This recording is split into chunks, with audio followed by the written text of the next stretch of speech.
because you're here live, we'll answer it. Just kidding.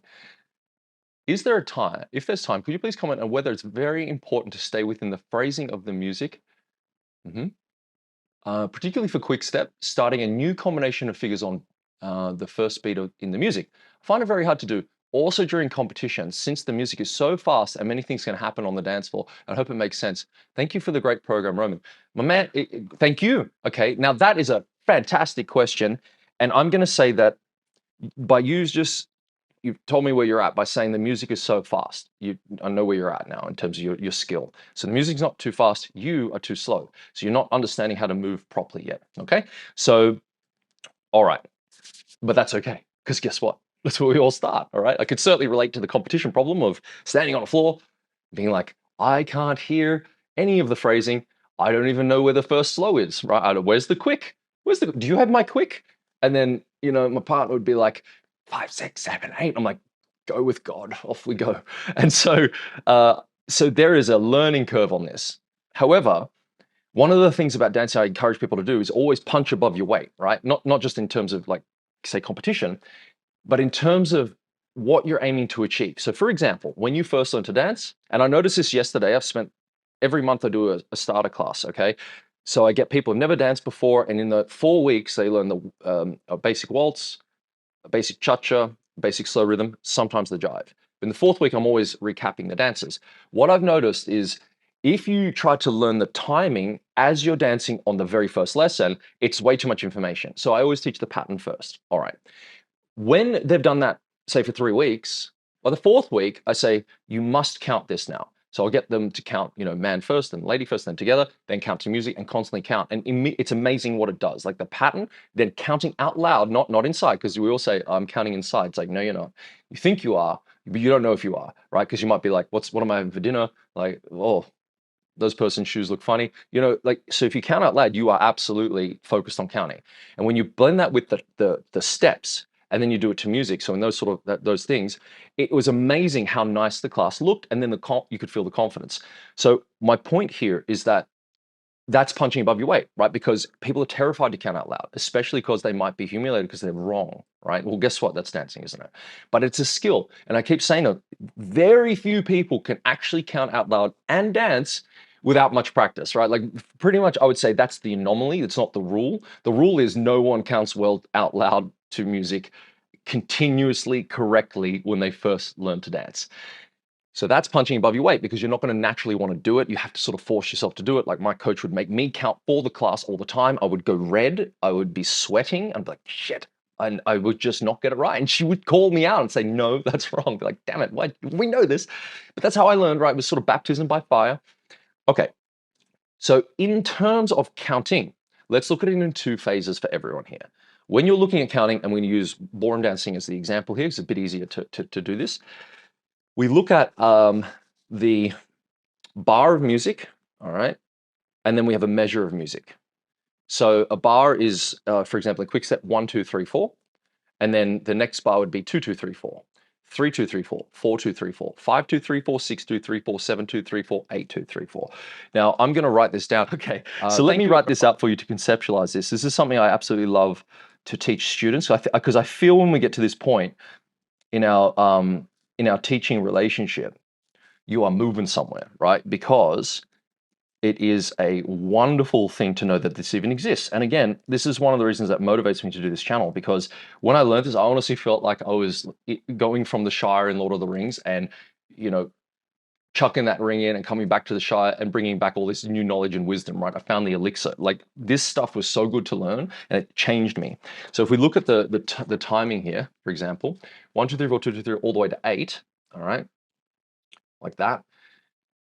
These are your bars, yeah? So 1, 2, 3, 4, count it. 2, 2, 3, 4, 3, 2, 3, 4, 4, 2, 3, 4, count it out. 5, 2, 3, 4, 6, 2, 3, 4, 7, 2, 3, 4, 8, 2, 3, 4. And always count with a little bit of tone. Don't count like you're in a funeral home. Oh, no, that you shouldn't have seen. Okay, so here's the thing about musical dancing. We have our beats. We have our bars. Our measures of music.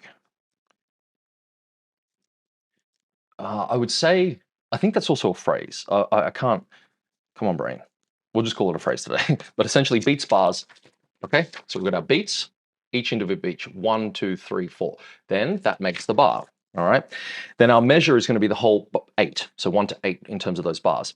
Now, in your routine, count your slows and quicks first. So 1, 2, 3, 4, 2. Sorry, slow, slow, quick, quick, slow. So for example, your quarter turn to right, slow, right foot first step, slow, quick, quick, slow. A chassé, slow, quick, quick, slow.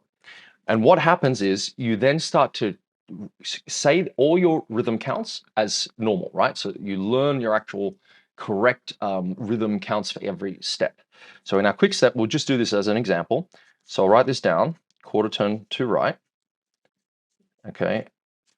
And then our progressive chassé. So do a little preparation step.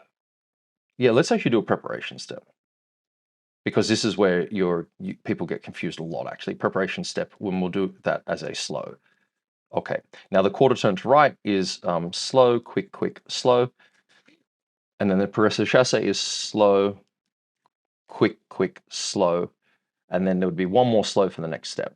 We'll just leave that for now. All right, so just to get everyone on the same page, there we go. Preparation step is slow, quarter turn to right, slow, quick, quick, slow. Progressive chassé, slow, quick, quick, slow. Okay, so I didn't really think this one through, but I'm gonna have to write a bit tiny on this.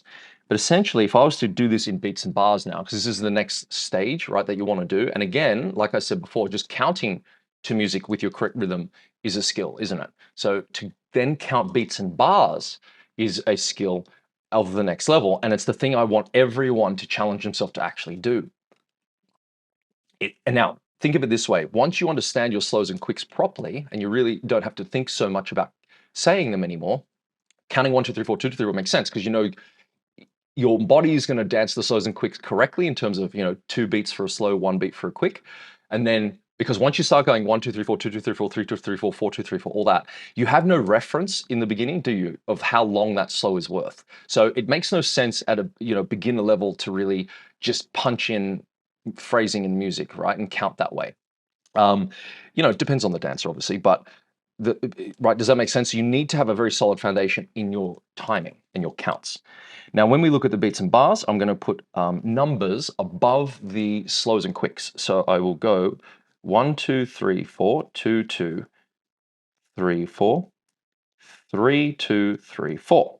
Okay, so 1, 2, slow, quick, quick, slow, quick, quick. Okay, and what I do, just to help me a little bit, and it's a small detail, but it works, having a little comma between things, okay? So I will get my iPad pencil back, actually. This will be easier to do, but we'll go archaic. So here, right? See, above the slow, put 1, 2, then the quick 3, 4, and that little comma between separates the 3, 4 as quick, quick.